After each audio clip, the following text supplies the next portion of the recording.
اگر اللہ تعالیٰ نے ہماری قسمت آلریڈی پہلے سے ہی لوح قرآنی پر لکھ دی ہوئی ہے کہ انسان نے پیدا ہونے سے لے کر مرنے تک اپنی زندگی میں کیا کیا کام کس طرح اور کس طریقے سے کرنا ہے، جب آلریڈی سب کچھ ڈیسائیڈ ہے، ہماری قسمت میں لکھ دیا گیا ہے کہ انسان نے اپنی زندگی میں کیا کرنا ہے، تو کسی بھی عمل کے ذمہ دار ہم کس طرح ہوئے؟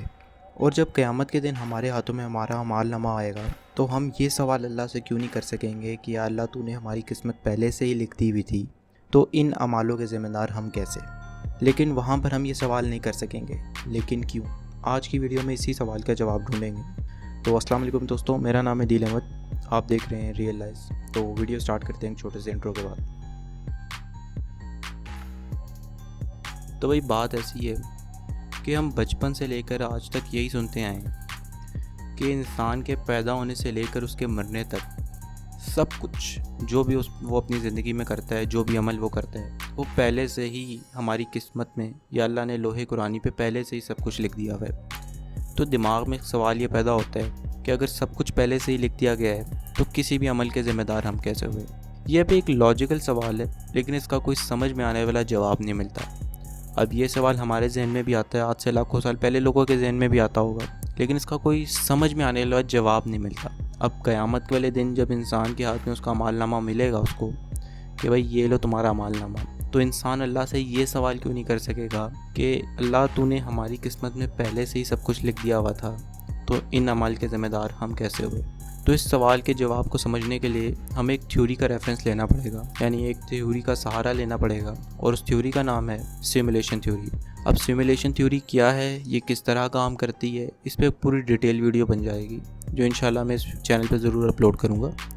لیکن اگر موٹا موٹا ابھی کے لیے یہی سمجھ لیں کہ سیمولیشن تھیوری سے مراد یہ ہے کہ ہم سب، یہ دنیا، یہ کائنات، یہ سب کچھ ایک کمپیوٹر کے اندر موجود ایک پروگرام ہے، اور اس پروگرام کو چلانے والی اللہ کی ذات ہے۔ اس ساری تھیوری کو سیمولیشن تھیوری کہتے ہیں۔ تو اب پروگرامنگ کے اندر ایک سٹیٹمنٹ ہوتی ہے اف دین ایلس۔ اب اف دین ایلس کا مراد یہ ہے کہ پروگرام کو یہ بتایا جائے کہ اگر تم سے یہ کام نہیں ہوتا تو یہ کر لو، اگر یہ نہیں کر سکتے تو یہ کر لو۔ اب جس طرح ہم سب نے ایک گیم ہے جس کا نام GTA وائس سٹی، سب نے کھیلی ہوگی۔ اب اس کے اندر ایک شخص ہوتا ہے جو پوری طریقے سے ہمارے کنٹرول میں ہوتا ہے۔ اب اس گیم کے اندر پہلے سے ہی سب کچھ ڈیسائیڈ ہوا ہوا ہے کہ اس شخص نے کیا اور کس طرح کرنا ہے، ٹھیک ہے، لیکن پھر بھی وہ بندہ مر جاتا ہے یا کبھی کبھی وہ مشن جیت جاتا ہے۔ لیکن ایسا کیوں ہے؟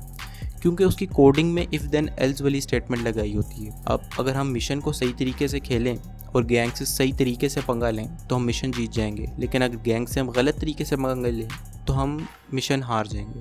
تو اب گیم کے اندر موجود جو وہ شخص ہے، اس کی کوڈنگ یعنی کہ اس کی قسمت دو انداز میں کی ہوئی ہے کہ اگر وہ صحیح طریقے سے کھیلے گا تو اس کو یہ انعام ملے گا، اگر غلط طریقے سے کرے گا تو اس کو یہ سزا ملے گی۔ اب اسی طرح اسی ایگزامپل کو اٹھا کر ہم اپنی زندگی میں لے آتے ہیں۔ تو اب ریئل لائف میں بھی یہی بات ہے کہ انسان کی صرف ایک سیدھی سادی قسمت نہیں لکھی ہوئی کہ انسان نے اپنے پیدا ہونے سے لے کر مرنے تک کیا کرنا ہے، بلکہ انسان کے ہر ایکشن جو وہ لے گا اور جو وہ نہیں لے گا، دونوں کی قسمت پہلے سے لکھی ہوئی ہے۔ اب اس کو سمجھنے کے لیے ایک مثال یہ لے لیں کہ فرض کر لیں دو شخص ہیں۔ پہلا شخص دوسرے بندے کو گالی دیتا ہے۔ اب دوسرے بندے کی مرضی ہے کہ وہ اس کو ریورس میں گالی دے، اس کو گولی مار دے یا تھپڑ مار دے، اب وہ اس پہ ڈیپینڈ کرتا ہے۔ اب وہ جون سا ایکشن لے گا اس کے لحاظ سے اس کی تقدیر لکھی جائے گی۔ اب جون سا ایکشن ہم لیں گے وہی کاؤنٹ ہوگا، اور جون سا ایکشن ہم نہیں لیں گے اس کی قسمت ہمارے کھاتے میں کاؤنٹ نہیں ہوگی۔ لیکن اللہ تعالیٰ نے ہمیں اسی وجہ سے اشرف المخلوقات بنایا ہے، اور اسی وجہ سے ہمیں فیصلہ کرنے کی طاقت دی ہے کہ ہم چوز کر سکیں کہ ہم کون سا ایکشن لیں گے۔ اب جون سا ہم ایکشن لیں گے اس کی تقدیر ہمارے حصے میں آئے گی، نہ کہ اس ایکشن کی جو ہم نہیں لیں گے۔ اب مراد یہ ہے کہ اللہ تعالیٰ نے ہمیں آپشنز دیے ہیں کہ جون سا ہم آپشن چوز کرتے ہیں اس کے مطابق ہماری تقدیر لکھی جائے گی۔ تو اس کی یہی سیدھی سادی مثال ہے، اور اس سوال کو یہی سمجھانے کا آسان طریقہ ہے۔ تو امید ہے آپ کو یہ ویڈیو سمجھ آئی ہوگی اور کافی کچھ جاننے کو ملا ہوگا۔ اگر ایسا ہے تو ویڈیو کو لائک کر دیں اور چینل کو ضرور سے سبسکرائب کر دیں، کیونکہ میں اس چینل پہ اسی طرح کی انفارمیٹیو ویڈیو لاتا رہتا ہوں۔ تو ملتے ہیں اگلی کسی ایسی ویڈیو میں، تب تک کے لیے خدا حافظ۔